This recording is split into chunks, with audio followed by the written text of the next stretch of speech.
The live TV, सच सबसे आगे। नमस्कार, द लाइव टीवी आप देख रहे हैं। आपके साथ मैं हूं आदित्य कुमार।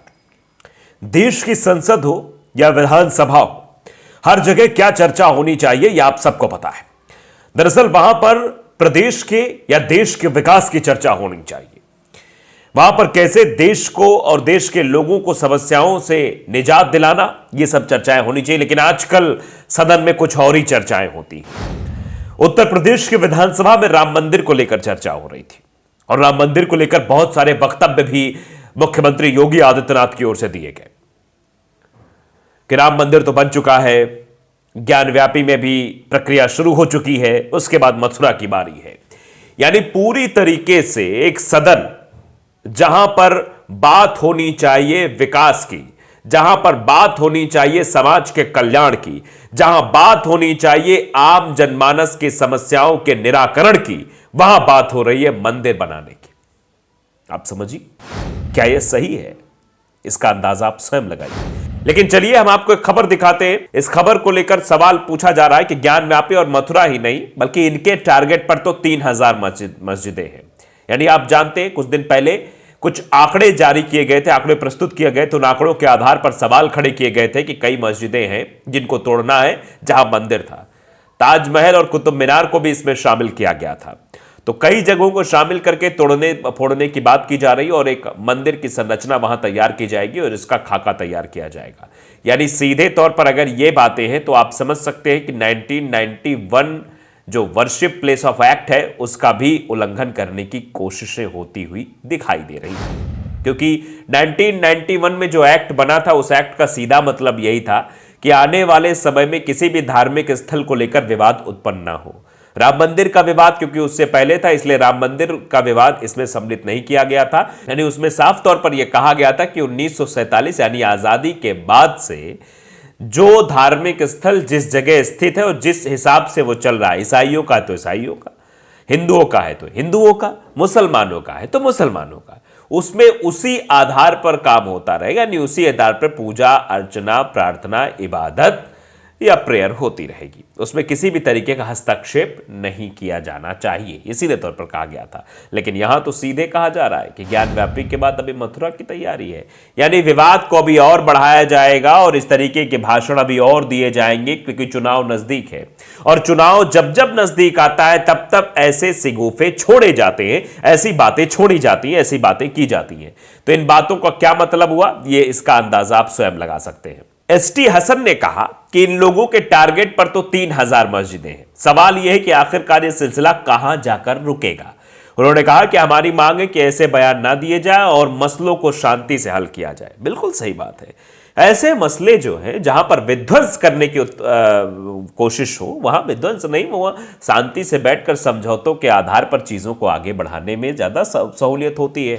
लेकिन उत्पात मचा के, भाषणबाजी करके, राजनीतिकरण करके मंदिरों का और इस तरीके से चीजें की जाएंगी तो उसका नुकसान भी होना स्वाभाविक है और इससे भगवान भी शायद नाराज जरूर होंगे। उत्तर प्रदेश के मुख्यमंत्री योगी आदित्यनाथ ने बुधवार को विधानसभा में कहा था कि अयोध्या में राम मंदिर निर्माण के बाद अब ज्ञानव्यापी में नंदी बाबा बैरिकेटिंग तोड़ चुके हैं। यानी वहां पूजा पाठ हो चुकी है, बैरिकेटिंग हटाया जा चुका है। तो यही कह रहे हैं कि नंदी बाबा ने ज्ञानव्यापी में बैरिकेटिंग तोड़ दी है।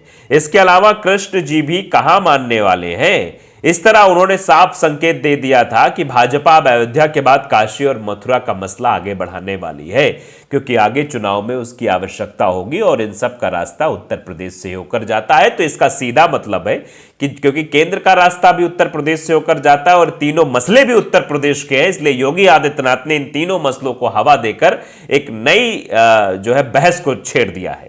इस तरह उन्होंने यह साफ संकेत दिया है। इन दोनों मसलों पर अदालत पर अर्जियां भी दाखिल है। अब योगी आदित्यनाथ के बयान को लेकर सपा के सांसद एसटी हसन की भी टिप्पणी आ गई है। उन्होंने योगी आदित्यनाथ की टिप्पणी को सांप्रदायिक सौहार्द बिगाड़ने वाला बताया है और चुनावी फायदा उठाने की कोशिश भी बताया है।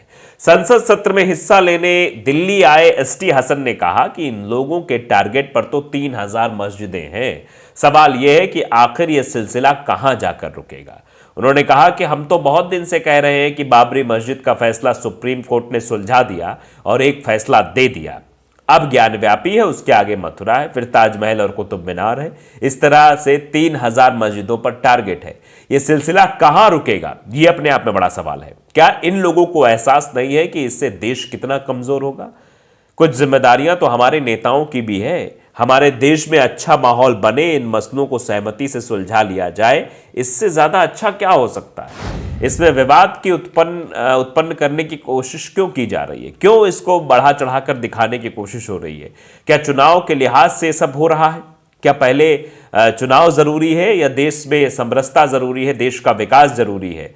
देश के विकास के लिहाज से अगर देखा जाए तो सबसे पहले आम जनमानस को हो रही समस्याओं के निराकरण के बारे में सरकारों को बात करना चाहिए। मुख्यमंत्री को भी उन मसलों को सुलझाने के लिए बात करना चाहिए। विधानसभा में और भी मसले उठ रहे थे। विधानसभा में मसला उठ रहा था, बिजली बिल मनमानी तरीके से लोगों को दिया जा रहा है। क्या उस पर मुख्यमंत्री जी वक्तव्य देकर इसको तुरंत ही टाइट तरीके से नहीं कह सकते थे कि आइंदा के बाद ऐसा कभी नहीं होगा, किसी भी गरीब आदमी का जो है बिल ज़्यादा नहीं आएगा? कोई घर में ताला लगाकर कहीं चला जाता है, मतलब शहर रहने चले गए अपना रोज़मर्रा की चीज़ें करने के लिए कि चलो वापस अगर लौट कर आएंगे तो घर में बिजली सही तरीके से जलती हुई मिलेगी, और वो जाते हैं तो पता लगता है आने के बाद 2 महीने बाद उनके 20,000 का बिल उनके हाथों में थमा दिया जाता है, जबकि उन्होंने इस्तेमाल 1 रुपए का नहीं किया है। तो ये सवाल सबसे बड़ा ये है कि आखिरकार मनमाफिक तरीके से बिजली का बिल और फिर कनेक्शन काट देना, FIR की धमकी देना, डराना धमकाना, फिर सेटलमेंट के लिए एक आदमी को भेजना, वो सेटलमेंट कराएगा, पैसा लेगा, एक्स्ट्रा पैसे लेकर 20,000 का है तो कम से कम पैसा लेकर पहले वो सेटलमेंट कराएगा, तब जाके बिल सही हो पाएगा। ये जो काला बाजारी चल रही है जिससे आम जनमानस परेशान है, उस पर प्रतिक्रिया देने की बजाय मंदिर पर चर्चा हो रही है कि अयोध्या के बाद तो अब काशी में भी नंदी बाबा आ गए, उन्होंने बैरिकेटिंग तोड़ दी है, अब मथुरा की बारी है। इससे क्या आम जनमानस का सरोकार है? इससे क्या आम जनमानस खुश हो जाएगा? उसकी समस्याओं का निराकरण हो जाएगा? बड़ी कुर्सियों पर बैठे हुए लोगों की जिम्मेदारियां यह है कि वो आम जनमानस को हो रही समस्याओं का निवारण करें, ना कि वहां बैठकर मंदिर या मस्जिद की बातें करें। कोई भी हो, अगर कोई मस्जिद की बात करता है तो वो भी गलत है, मंदिर की बात करता है वो भी गलत है। वहां पर सदन में बैठकर अपनी उस सदन की मर्यादा का ख्याल रखते हुए देश के लोगों ने या प्रदेश के लोगों ने जिस लिए चुनकर आपको वहां भेजा है, आपकी जनता ने जिस लिए चुनकर वहां भेजा, आपको विधायक बनाया है, तो आपकी जिम्मेदारी उस जनता के प्रति है। क्योंकि प्रतिनिधि का मतलब ही यही है कि जनता द्वारा जनता के लिए है, यानी जनता द्वारा चुना जाएगा और जनता के लिए काम करेगा, तो वो सब करना जरूरी है। लेकिन यहां पर क्या हो रहा है, यहां पर किस तरीके से चीजें की जा रही है? इस तरीके से मंदिर का नाम लेकर हो रहा है। स्टेशन ने आगे भी कहा कि अब चुनाव सिर पर है तो इन लोगों के पास बताने के लिए कुछ भी नहीं है, इसलिए अब ऐसा मसला उठाया जाना चाहिए ताकि लोगों की भावनाओं को भड़काया जाए। राम जी तो कड़कड़ में है, यह भी तो किसी को मालूम नहीं कि जहां मंदिर बना है वहीं उनका जन्म हुआ था। दरअसल भाजपा के कई नेता अक्सर ताजमहल को लेकर भी सवाल उठाते हैं, कुतुब मीनार का मसला भी उठता रहा है। बता दें कि ज्ञानव्यापी को लेकर तो ASI सर्वे की रिपोर्ट भी आ गई है जिसमें हिंदू देवी देवताओं की मूर्तियां होने का दावा किया गया है। इसके अलावा रिपोर्ट में यह भी कहा गया है कि औरंगजेब के आदेश पर मंदिर को गिराया गया था और फिर मस्जिद का निर्माण कर दिया गया था। ये सब चीजें हैं, तो अब आगे क्या होगा ये अलग की बात है, लेकिन इस तरीके की विवाद खड़ा करके और सदन में इस तरीके की बातें बोलना क्या जायज है? आप कमेंट बॉक्स में जरूर बताइए। द लाइव टीवी को अगर आपने सब्सक्राइब नहीं किया जरूर करिए, बेल आइकन दबाइए ताकि सच खबर आप तक पहुंचती रहे। नमस्कार। द लाइव टीवी, सच सबसे आगे।